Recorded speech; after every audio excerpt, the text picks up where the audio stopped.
And finally, on this Earth Day, given the intensifying alarm over global warming, a lot of people are looking for ways to reduce their own impact on the planet. One new project that's getting some serious buzz is something called carbon offsets. This has become the new hot way to go green, but some say it does not go far enough. Here's ABC's Brian Rooney. Along with other swag, carbon offsets were given to movie stars at the Oscars.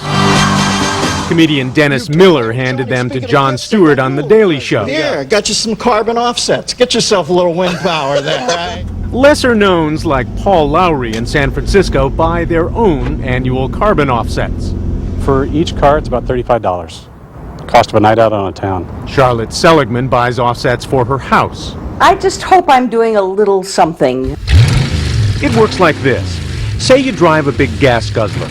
You buy a certificate for carbon offsets from a company that turns around and pays another company to plant enough trees or generate enough wind-powered electricity to offset the carbon dioxide from your car.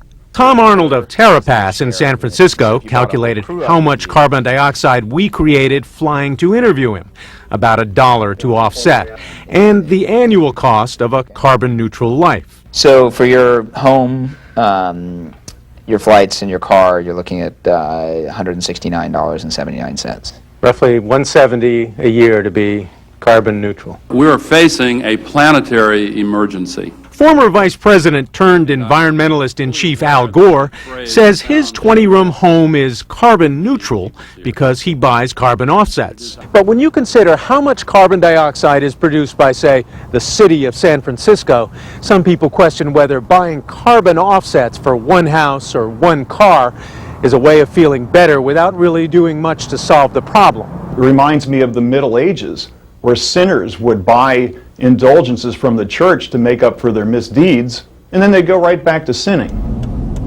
Because after all, people like Paul Lowry are still driving that SUV.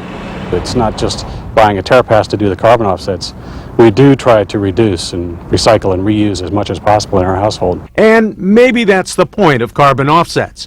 They don't get rid of all the global warming gases, but they do get people thinking about how to do it. Brian Rooney, ABC News, San Francisco.